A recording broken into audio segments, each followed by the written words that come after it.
Hello students, कैसे हैं आप लोग। आइए देखते हैं के मैप के इस क्वेश्चन को जो लगभग हर बार AKTU के एग्जाम में पूछ लिया जाता है।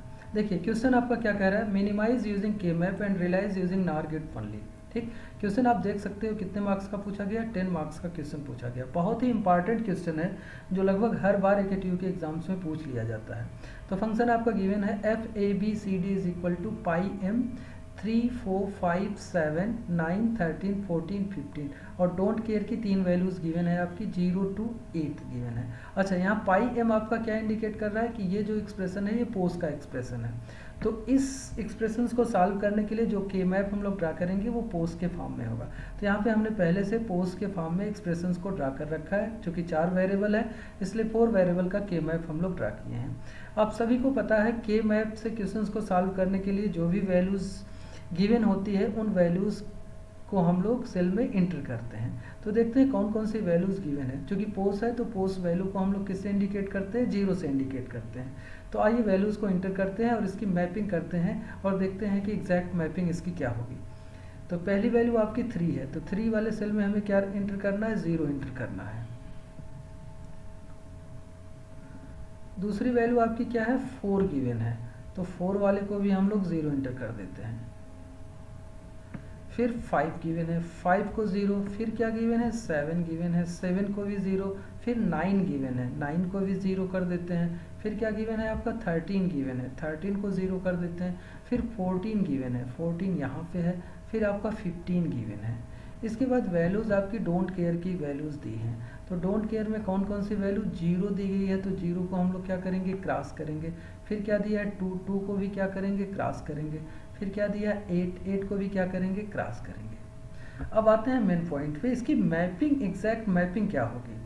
अक्सर बच्चे गलत कर देते हैं कि डोंट केयर की वैल्यू गिवन है तो उसका यूज़ हमें करना ही है। भाई डोंट केयर का नाम ही है डोंट केयर, जब हमें ज़रूरत पड़ेगी तभी हम लोग डोंट केयर को यूज़ करते हैं और जब हमें ज़रूरत नहीं पड़ेगी तो हम लोग यूज़ नहीं करेंगे।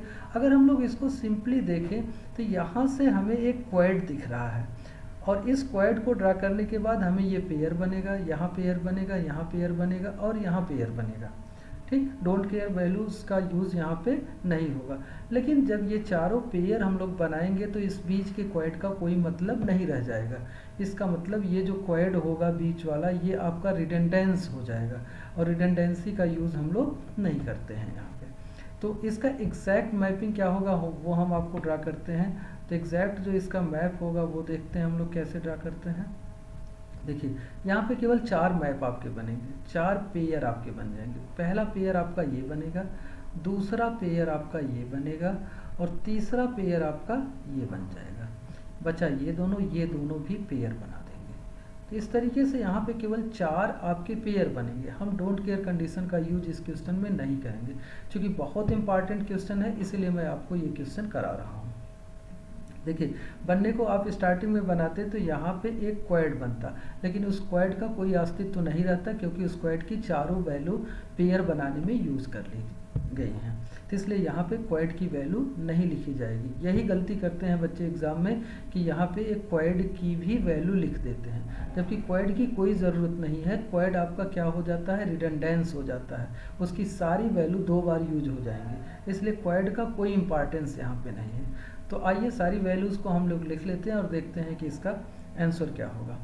तो यहाँ f है तो हम लोग क्या लिखेंगे, f इज इक्वल टू लिखेंगे हम लोग क्या, पेन को थोड़ा सा थिनर बना लेते हैं जिससे वैल्यूज़ आपको इजीली दिखाई दे। तो f इज इक्वल टू, इस पेयर की वैल्यू लिखें तो इस तरफ कॉमन क्या है, इस वाले रो में देखें तो a प्लस बी बार, और ये वाला कॉलम में क्या कॉमन है आपका, c। तो पहले की वैल्यू क्या हो जाएगी, a plus b plus c, sorry a plus B bar. यहाँ पे देखना है क्या होगा आपका, a प्लस बी बार, और इस लाइन में देखें तो क्या कॉमन है, c कॉमन है। तो पहला जो टर्म मिलेगा वो क्या मिल जाएगा, a plus B bar plus C bar. Similarly हम लोग सेकंड पेयर की भी वैल्यू लिखेंगे। तो सेकंड पेयर की वैल्यू इसका लिख लेते हैं। तो इसमें देखें, ये देखिए 2 रो लिया है तो इन दोनों रो में क्या कॉमन है आपका, a बार कॉमन है, तो इधर से आपका क्या हो जाएगा, a बार हो जाएगा, प्लस इस वाले कॉलम में देखें तो c प्लस डी बार हो जाएगा। क्या हो जाएगा, c c plus d bar हो जाएगा, ये दूसरा टर्म। ऐसे तीसरा टर्म आपका क्या होगा, ये दोनों का लिख चुके हैं, इसका लिख लेते हैं। तो इसकी वैल्यू आपकी क्या हो जाएगी, ये देखिए इधर से 2 रो है, इन दोनों रो में क्या कॉमन है, ए कॉमन है। तो इधर से हम लोग क्या करेंगे, ए कॉमन कर लेंगे, ए लिखेंगे। और इस वाले कॉलम में देखें तो सी बार प्लस डी बार है, सी बार प्लस डी बार लिखेंगे। और अगला जो टर्म है वो क्या है, इस ये वाला पेयर बचा है। इधर देखें तो इस रो में आपका ए बार प्लस बी बार, और ऊपर देखें इन दोनों कॉलम में तो क्या कॉमन है, इन दोनों कॉलम में सी बार। तो इस वाले पेयर की वैल्यू आपकी क्या होगी, ए बार प्लस बी बार प्लस क्या हो जाएगा, ऊपर कॉमन सी बार। देखिए ये एक्सप्रेशन आपका निकल के आ गया। तो ये तो इसका आंसर हो गया, इसके मैप के द्वारा ये मिनिमाइज हो गया। लेकिन क्वेश्चन आपका क्या कह रहा है कि इसको रियलाइज़ करना है आपको केवल नार गेट के द्वारा।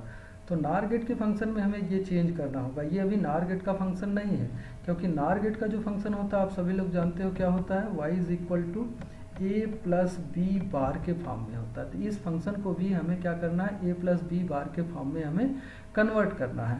तो ए प्लस बी बार के फॉर्म में कन्वर्ट करने के लिए हम लोग किसका यूज करते हैं, तो आप सभी लोग जानते हो कि हम लोग डी मॉर्गन्स का यूज करते हैं। तो यहाँ पे क्या करेंगे, इसको नार गेट के फंक्शन में कन्वर्ट करने के लिए डबल बार लगा देंगे। एक बार लगाएंगे तो इस फंक्शन की वैल्यू चेंज हो जाएगी, इसीलिए हम लोग क्या करेंगे, डबल बार लगाएंगे। तो डबल बार अप्लाई कर देंगे और नीचे वाले बार को हम लोग अप्लाई करेंगे डी मॉर्गन्स के अकॉर्डिंग। तो क्या होगा फंक्शन आपका यहाँ पे, f इज इक्वल टू पहले वाला बार होगा तो ये टर्म आपका a plus B bar plus क्या हो जाएगा, c का बार। और ये बार अप्लाई करेंगे तो ये इनटू साइन आपका किस में चेंज हो जाएगा, प्लस में चेंज हो जाएगा। दूसरा टर्म क्या हो जाएगा, a bar plus c plus d बार, और ये टर्म आपका क्या हो जाएगा, बार। अगला टर्म आपका क्या होगा, अगला टर्म एज इट इज देखिए a plus C bar plus d bar का बार, ठीक। फिर साइन चेंज होगा, यहाँ वाला भी क्या हो जाएगा, ये a bar plus B bar plus C bar का बार। अब ऊपर वाला बार अभी आपका बचा है, तो ऊपर वाला बार हम लोग क्या करेंगे, यहाँ पे लगा देंगे। तो इस तरीके से देखिए, अगर ये माने a b c d, तो a plus b plus c plus d का बार, और ये फंक्शन इस फंक्शंस को अब फॉलो कर रहा है। तो इसका मतलब ये जो फंक्शन बन गया, अब किसका फंक्शन बन गया, ये आपका नार गेट का फंक्शन बन गया। अब बाकी लॉजिक गेट का यूज करके इस फंक्शंस को हम लोग क्या कर सकते हैं, इजिली ड्रा कर सकते हैं, लॉजिक डायग्राम इसका ड्रा कर सकते हैं। तो आइए देख लेते हैं कि इसका लॉजिक डायग्राम कैसे ड्रा करेंगे यहाँ पे हम लोग। तो देखिए हमें कितने वेरिएबल हैं, 1 2 3 ए बी सी डी चारों वेरिएबल हैं, तो 4 लाइन यहाँ पे हम लोग ड्रा कर लेंगे सिंपली, ठीक। पहली लाइन को हम लोग ए, दूसरी लाइन को हम लोग किसको ले लेते हैं, बी, और तीसरी लाइन को हम लोग किसको ले लेंगे, सी को, और चौथी लाइन हम लोग किसको ले लेते हैं, डी को। अब देखिए इनका कॉम्प्लीमेंट भी चाहिए, तो कॉम्प्लीमेंट को हम लोग इसी नॉट गेट लगा के यूज कर लेंगे। वैसे यहाँ पे आप नार गेट भी लगा सकते हैं, लेकिन उतना इम्पॉर्टेंट नहीं है, ठीक है। यहाँ पे हम लोग नॉट गेट लगा के यूज कर सकते हैं, ठीक।